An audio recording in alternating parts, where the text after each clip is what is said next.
Guys, কেমন আছো তোমরা? আশা করি তোমরা সকলে ভালো আছো। আজকে আমি আলোচনা করতে যাচ্ছি একটি অসাধারণ বিয়োগান্ত নাটক। এই বিয়োগান্ত নাটককে কে না শুনেছে? এই বিয়োগান্ত নাটকটি জানার পর, এই বিয়োগান্তি নাটকটি শোনার পর আমরা বুঝতে পারবো যে নিজের উপর বিশ্বাস রাখাটা এবং নিজের জীবন সঙ্গিনীর উপর বিশ্বাস রাখাটা কতটা জরুরি। অন্যের কথায় কান দিয়ে নিজের সুখের সংসারকে নষ্ট করার একটা দৃষ্টান্ত হয়ে রয়েছে এই সুন্দর নাটকটি। আজকের নাটকের নাম হলো ওথেলো, তবে সম্পূর্ণ নাম হলো the tragedy of Othello, more of Venice. এই নাটকটি প্রথমবার মঞ্চস্থ হয়েছিল 1604 সালে। এই নাটকটিতে চরিত্রগুলি খুব গুরুত্বপূর্ণ। So this play is called basically a tragedy of character. তবে এই নাটকটির উৎসস্থল কি তা নিয়ে বিবিধ মতামত রয়েছে। Basically the story is based on the story of Capitano Moro, a Moorish captain by Cintheo, who was a disciple of Boccaccio. এখন যদি এই নাটকটিকে আমরা গভীরভাবে পড়ি তাহলে আমরা উপলব্ধি করতে পারবো যে বর্ণ বৈষম্য, প্রেম, ঈর্ষা, প্রতিশোধ স্পৃহা এবং বিশ্বাসঘাতকতা এবং আফসোস এই নাটকে কি নিদারুণ ভূমিকা পালন করেছে। তবে যদি এই বিয়োগান্ত নাটকটিকে ভালো করে উপলব্ধি করতে হয় তাহলে এখানকার কয়েকটি চরিত্র সম্বন্ধে দু এক কথা জেনে নেওয়া যাক। ইনি হলেন Othello, the tragic hero of this tragedy. একজন শক্তিশালী সেনাপতি এবং একজন কৃষ্ণাঙ্গ মানুষ হওয়া সত্ত্বেও এই ভেনিসে যথেষ্ট সম্মান এবং শক্তি অর্জন করেছেন। ইনি হলেন Desdemona, tragic victim of this play. Desdemona দেখতে যেমন সুন্দর, ঠিক সেই রকম সুন্দর তার ব্যবহার। একেবারে নিষ্পাপ এক মহিলা। ডেসডিমোনা এক অসাধারণ সুন্দরী নিষ্পাপ নারী। ইনি হলেন মাইকেল ক্যাসিও। ইনি হলেন ওথেলোর প্রিয় বন্ধু, সত্যি এই বন্ধুর মতো বন্ধু। হ্যাঁ, দেখতে খুবই সুন্দর এবং মহিলাদের মধ্যেও বেশ জনপ্রিয়। কথা কিভাবে বলতে হয়, মহিলাদের সাথে কিভাবে সময় কাটাতে হয় এবং মহিলাদের মন কিভাবে জিততে হয় ইনি খুব ভালোভাবেই জানেন, কিন্তু ওথেলোর প্রতি সম্পূর্ণ সৎ। ইনি হলেন ইয়াগো, এই বিয়োগান্ত নাটকের মূল ষড়যন্ত্রকারী। এই ইয়াগোর কারণবশতই ওথেলো এবং ডেসডিমোনার জীবন নষ্ট হয়ে যাচ্ছে। Actually Iago had no motive, only hatred. ইয়াগোর জীবন ঈর্ষা এবং প্রতিশোধে পরিপূর্ণ। ইনি হলেন এমিলিয়া, এক সহজ সরল মহিলা এবং ইয়াগো স্ত্রী। ডেসডিমোনার রুমালটি মূলত তিনিই কুড়িয়ে পাবেন। ইনি হলেন ব্যাব্রান্থিও, যিনি ভেনিসের একজন উচ্চপদস্থ সেনেটর এবং ডেসডিমোনার পিতা। সমাজে ব্যাব্রান্থিওর যথেষ্ট নাম ডাক খ্যাতি রয়েছে এবং ব্যাব্রান্থিওকে সকলে সম্মানের চোখে দেখেন। ইনি হলেন রড্রিগো, একজন ধনী মানুষ এবং তিনি ভালোবাসেন, প্রেম করেন ডেসডিমোনাকে। তবে এই প্রেম একতরফা। তিনি ডেসডিমোনাকে ভালোবাসেন কিন্তু ডেসডিমোনা সেই প্রেমে সাড়া দেয় না। এই রড্রিগো যেন তেন উপায়ে ডেসডিমোনাকে পেতে চান। যদিও আজ ডেসডিমোনার বিবাহ হয়ে গেছে কিন্তু রড্রিগো এখনো আশা ছাড়েননি। তিনি ডেসডিমোনাকে নিজের করতে চান। তাহলে গাইজ, এই ছিল আমাদের বিয়োগান্ত নাটকের মূল চরিত্রগুলি। এরপর সরাসরি আসা যাক আজকের বিয়োগান্ত নাটকে। নাটকের নাম ওথেলো। লেখক হলেন উইলিয়াম শেক্সপিয়ার। দেশটির নাম হলো ভেনিস। এই দেশটি আঁকা ছবির মতো সুন্দর। এই দেশে সকলেই সুন্দর, ফর্সা এবং প্রাণবন্ত। কিন্তু এই দেশে থাকেন এক নিগ্রো। এই নিগ্রোর নাম হলো ওথেলো। ওথেলো দেখতে বেজায় কালো এবং কুৎসিত, কিন্তু ওথেলো ভীষণ শক্তিশালী। তার সামরিক দক্ষতা এবং শক্তি দেখে তাকে মূলত প্রধান সেনাপতি বানানো হয়েছে এ অঞ্চলে। এই ওথেলোর মিত্র হলেন ব্যাব্রান্থিও।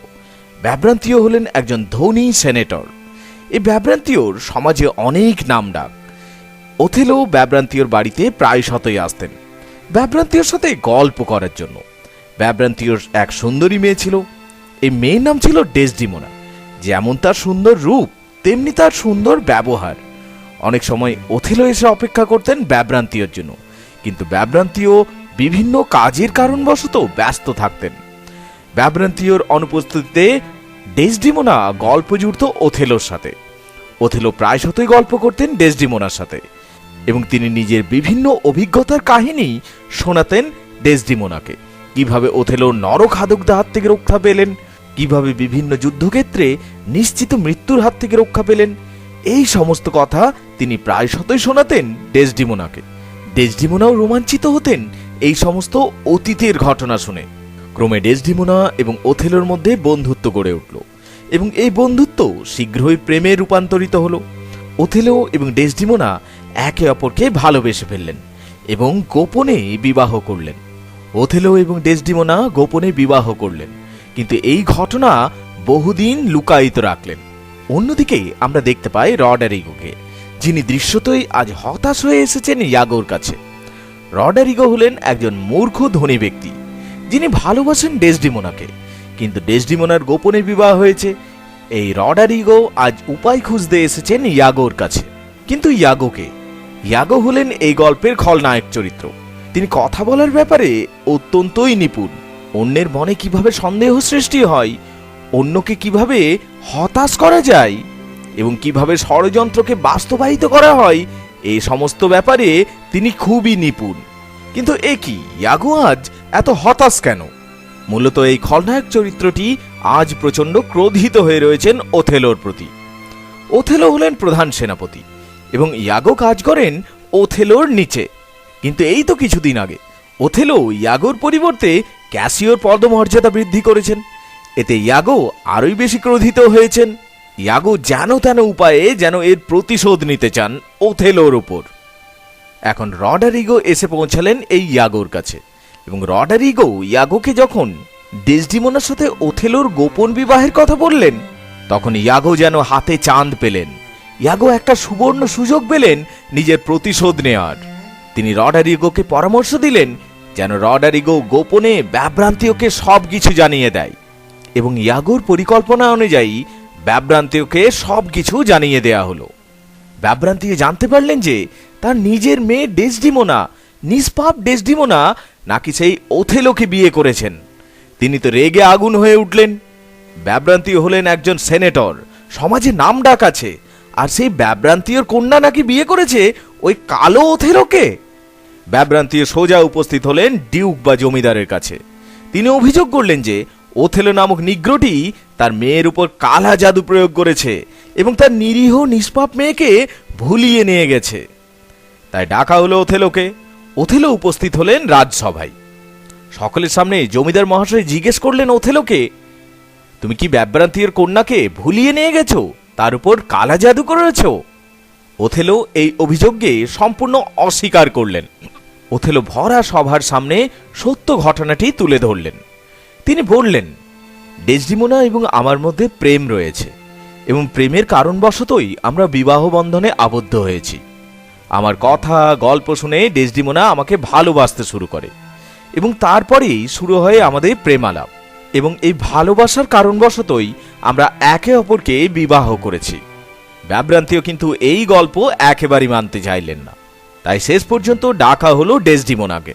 ডেসডিমোনা সকলের সামনে এলেন এবং সকলের সামনে স্বীকার করলেন যে ওথেলো আমার উপর কোনো কালা জাদু করেনি, বরং আমরা একে অপরকে ভালোবাসি, তাই আমাদের একসাথে থাকতে দেয়া হোক। ডেসডিমোনার এই অকপট স্বীকারোক্তিতে সমস্ত কিছু জলের মতো পরিষ্কার হয়ে গেল। ডেসডিমোনার কথাতে সকলে বুঝতে পারলেন আসল ব্যাপারটি। ডিউক সঙ্গে সঙ্গে এই মিথ্যা মামলাকে খারিজ করে দিলেন। ওথেলো এবং ডেসডিমোনা এক হয়ে থাকার সুযোগ পেলেন। কিন্তু ওথেলোর পিতা ব্যাব্রান্তিও প্রচণ্ড রেগে রয়েছেন। তাই ব্যাব্রান্তিও ওথেলোকে বললেন, কি হে ওথেলো, তুমি ভাবছো অনেক ভালো কাজ করেছো? এই মেয়ে আমাকে ঠকিয়েছে, এই মেয়ে তোমাকে অবশ্যই কোনোদিন ঠকাবে। এই কথা বলে ব্যাব্রান্তিও সেখান থেকে চলে গেলেন। ইতিমধ্যে খবর পাওয়া গেছে যে ভেনিসের উপদ্বীপ সাইপ্রাসে তুর্কিরা নাকি আক্রমণ করেছে এবং এই তুর্কিরা ভয়ঙ্কর ডাকাত। এই তুর্কিদের সাহায্য করা মোটেও সহজ নয়।